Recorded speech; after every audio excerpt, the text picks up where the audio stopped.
Muna yung itawag ko dam chicken. Marinate na ko ni siya o paprika. Gamay oil. Tapos ginger garlic paste. Tana ko siya mantika gamay o salt. Tapos butawan ako na siya o tandoori masala. Ano siya o or pwede na putika masala. Tapos gamay na yogurt. Mga 2 spoons, 3 to 4 spoons. So, muna na siya ako ng gisit. Aside kaya ako na i-fry karon sa onion. Oil. Then, buta na to ng white and red onion. Chili. Salt. Then, buta na nalay na to ang chicken.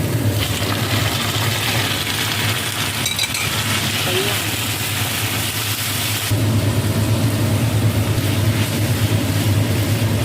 Okay, it's done, and then we're gonna off the fire. Switch off the fire.